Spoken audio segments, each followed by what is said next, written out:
Joining us now is Michael Shank, Senior Policy Advisor for U.S. Congressman Michael Honda.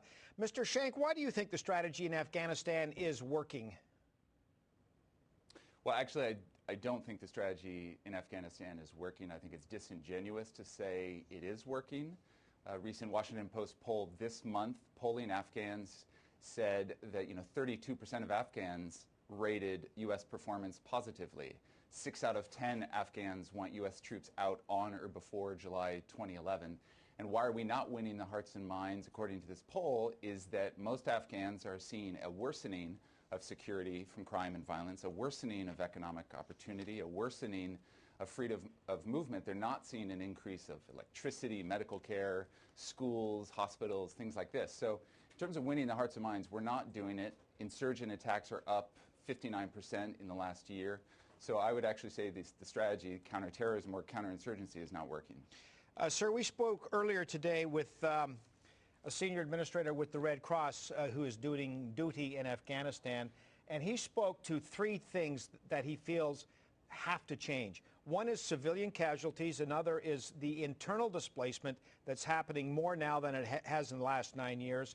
And there's a complete lack of medical facilities and medical care available in Afghanistan. Would you buy into that? Yeah, things are getting very bad for civilians. Just in terms of last week, we've seen up to 10 civilians killed in various NATO attacks. So civilian casualties are on the increase. So for the administration to say we're seeing more security, more stability in the South, I mean, that's just flatly not true. That's not happening. Well, it also conflicts, does it not? Because the president was reading pretty much off the Pentagon's play sheet. That conflicts with what we hear from intelligence organizations within America who offer up a pretty grim assessment. Yeah, I mean, in terms of dealing with al-Qaeda, al-Qaeda is global, they're amorphous. An effective counterterrorism strategy includes 3 components. It includes good intelligence, good policing, and good negotiations. That was reported by Seth Jones at the Office of Secretary of Defense. We're not doing any of those 3 very well. In fact, we're relying heavily on military capacity, which is less effective in counterterrorism. Now, in counterinsurgency, which is winning the hearts and minds, 3 of the prongs are military, political, and economic capacity building, and we're primarily focused on military. We're not focused on political and economic capacity building in Afghanistan. And so not only are we not winning the hearts and minds, we're not enabling Afghans to kind of stand up as a result. So across the board, whether it's counterterrorism or counterinsurgency, these strategies aren't effective. We're actually moving away from state building, nation building, into locally armed militias, kind of what we did in Iraq. And that will be, again, ineffective because we're going to be pitting tribal leaders against each other, essentially. As I was listening to the president's speech earlier today, my ears certainly perked up when he said he's going to Pakistan next year, which would seem to really play into the fact that Pakistan is almost the most pivotal factor in this conflict in Afghanistan. Pakistan must come on side, or it appears any military or even civilian exercise in Afghanistan is doomed to fail.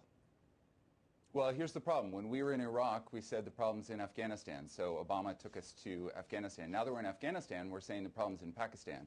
When we go to Pakistan more fully, we'll probably say the problem's in Yemen. The issue is not where the problem is. The issue is how we're dealing with the problem. We'll go into Afghanistan with the same strategies we go into Pakistan with, per the counterterrorism and counterinsurgency strategies I mentioned. So in Pakistan, for example, we've not built up their political and economic capacity to rule effectively. We've primarily focused on military capacity.